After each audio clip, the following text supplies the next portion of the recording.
We begin with Israel's targeted offensive against Hamas inside Gaza's largest medical facility. IDF forces are now conducting raids with a limited area of the Al-Shifa hospital. These raids are limited. They are targeted. They are to get Hamas terrorists hiding in that hospital, searching room by room for any sign of weapons, hostages, and those terrorists, as a ground battle is continuing to break out across the Gaza Strip. And the White House is now confirming Israel's suspicions about an underground Hamas outpost underneath the hospital. Here's NSC spokesman John Kirby. I can confirm for you that we have information that Hamas and the Palestinian Islamic Jihad use some hospitals in the Gaza Strip, including Al-Shifa, and tunnels underneath them to conceal and to support their military operations and to hold hostages. Hello, everyone. This is Outnumbered. I'm Kayleigh McEnany, here with my co-host, Emily Campagno. Also joining us, Fox Business anchor and co-host of The Bottom Line on Fox Business, Dagen McDowell. Former State Department spokesperson and founder of Polaris National Security, Morgan Ortagus, and senior advisor at America First Legal and author of Parents of the World Unite, Ian Pryor. But for now, let's go live to Alex Hogan in northern Israel with the latest. Alex. Hi, Kayleigh. So many things playing out here today alone with this major offensive in Gaza on Hamas. And here in the northern part of Israel, we just got the all clear after an airstrike alert that said that there could be a potential drone in the sky. But we have continued to hear the sound of machine guns and artillery in the distance. And this was earlier today. There was an attack from Hezbollah targeting just the hillside where our crew was. This is what it looks like when you hear one of those incoming attacks. When sirens go off in the north, you're lucky if you get 10 seconds to take cover. Our team ran for the bomb shelter as Hezbollah launched about a dozen rockets and missiles this way. So right now on the screen, we're able to watch the skyline, all of the explosions taking place. This is the smoke just outside from where we've been doing these shots. We can hear the loud booms of artillery overhead.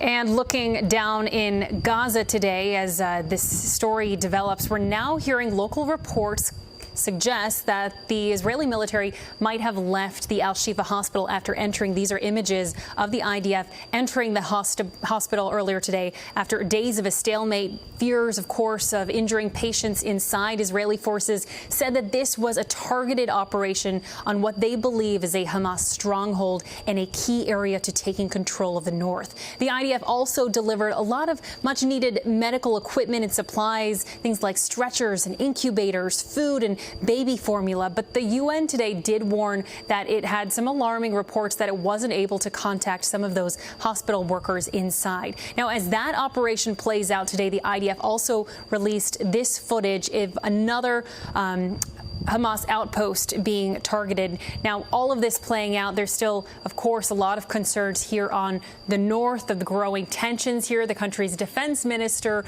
reiterated that while there is such a focus on the south, there is a lot of tension here and a lot of pressure from the government to make sure that this area is safe again for the thousands of people who have been displaced across Israel, for them to come home. Kayleigh.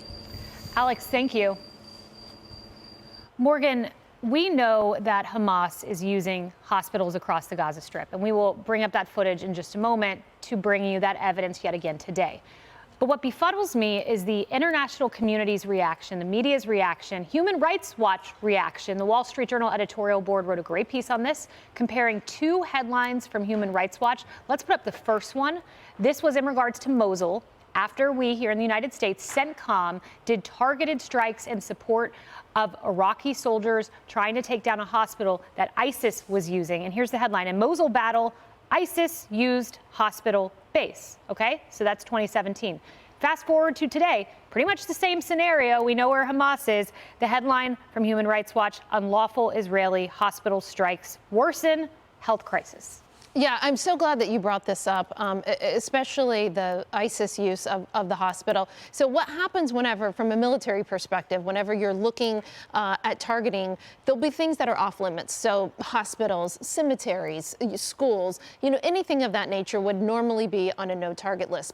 And terrorists know that, right? Terrorists, ISIS, Hamas, whomever, they're sophisticated enough to know that the United States or Israel have things that are on the no-target list. And so they will purposely use them. Why do they purposely use them? Because they don't actually care about civilians, because they don't actually care about Palestinians. Just as ISIS did not care about the lives that were being lost in Iraq and in Syria when there was a physical caliphate that we had to destroy in the beginning of President Trump's presidency in 2017. There was a physical caliphate of ISIS that we had to destroy. You know that you're never going to stamp out an ideology, but that was key to the fight against ISIS. So if ISIS was underneath this hospital in Gaza, you would take every precaution necessary. You obviously, ground action is probably preferred. But I think it's incredibly important to note that our military, the Israeli military, they're doing everything they can to avoid the loss of civilian life. Hamas is not doing that. They are using the hostages as human shields, and they will happily kill their own people. Remember, this is a society where the parents of anybody who decides to be a suicide bomber gets paid, right? They get paid, and this is glorified. When their children kill Israeli civilians, when their children kill innocent Americans, right? We always talk about Israelis, which is important, but remember, we have over 31 Americans dead, and we have at least 10 American hostages that are there. So it's incredibly important to note that Hamas is no different from ISIS, and they will continue to use civilians as long as it furthers their means and their propaganda, and they don't care how many Palestinians get hurt in the process. No, they don't. And I want to pull up the footage from Al-Rantizi Hospital, Emily. We went through this yesterday. You will see a motorcycle with a bullet through it, believed to be a motorcycle used by the terrorists to capture Israeli hostages and American hostages, for that matter. You'll see a baby bottle, diapers, caches of weapons throughout a hospital. And according to the Fourth Geneva Convention, a hospital's protected status is vitiated when it is used in this manner. You still have to use proportional force, avoid civilian casualties, but what Israel is doing is within the bounds of international law. And I just have to point out, to me, the worst part about this all is not the atrocities or the brutalities that disgusting Hamas and Islamic Jihad are engaging in, because we expect that for them. It is the fact that this administration and our left-wing mainstream media refuses to even acknowledge that we have had those warnings for decades. People who say, well, I only trust PBS and the Washington Post. Okay, well, they're reporting on Hamas using hospitals, storing weapons there, launching ground attacks from there, including this specific hospital. It goes back more than a decade. For a commander-in-chief who has served in the government for over 50 years, I would think he would remember more than most and remind us all, yes, these terrorist organizations do this all the time. You brought up the Wall Street Journal report or editorial, which says today Hamas can end it at any time. What they are counting on is the fact that global pressure is instead being applied to Israel to act within the accord, to temper down rage, to engage in a ceasefire, to do their work for them. It's like I talked about yesterday. This administration is rhetoric only, has an amnesiac memory for the past, and is counting on and furthering Hamas interests by counting on a global condemnation of Israel, which cuts them off at the knees for being able to defend themselves. And to your point, the Wall Street Journal editorial board, we made this into a timeline, Ian. You can see that Hamas has been using Al-Shifa Hospital for almost 2 decades. 2006, there's a PBS documentary that shows this. 2007, Human Rights Watch admitted it. 2008, Hamas hid in bunkers in the hospital and operated from the hallways. And most appalling, there you go to 2008, or 2014 rather, Amnesty International says Hamas tortured prisoners from the hospital. Yeah, and I agree with Emily. I mean, what you're seeing from not just this administration, but people in America that are out there supporting this, supporting Hamas by going out there and protesting and justice for Palestine. You are supporting Hamas going and attacking Israel and engaging in barbarism. That's what this is. And if you are supporting this, you are barbaric.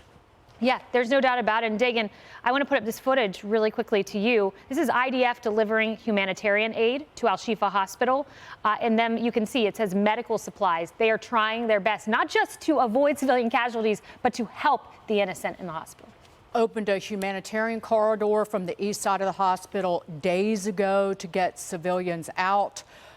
Tried to moved in 300 liters of fuel outside the hospital entrance. Confirmed that Hamas had the hospital decline the fuel. That was from the State Department. So why did it take so long for John Kirby and the Biden administration to come out and confirm that Hamas was in this hospital? When the Washington Post back in 2014 wrote this, Shifa Hospital in Gaza City, quote, has become a de facto headquarters for Hamas leaders who can be seen in the hallways and offices. Politically, that's why they held back, I think, from confirming that Hamas was in that hospital, because, again, a double-digit decline in the polls from the anti-Semites in their own party. One quick thing. Here's what the BBC said just a few hours ago. An apology from the BBC covering initial reports that Israeli forces entered Gaza's main hospital. We said that medical teams and Arab speakers were being targeted. That was incorrect. It misquoted a Reuters report. We should have said IDF forces included medical teams and Arabic speakers for this operation. We apologize for the error. Why do the errors all go in one direction? Because you are terrorist cheerleaders, BBC and the media. That's why you are wearing your hatred of the Jews in Israel like a uniform. And I mean a uniform like the Nazis. The media carrying terrorist talking points. Where have we heard that before? Hey everyone, I'm Emily Campagno. Catch me and my co-hosts Harris Faulkner and Kaylee McEnany on Outnumbered every weekday at 12 p.m. Eastern, or set your DVR. Also, don't forget to subscribe to the Fox News YouTube page for daily highlights.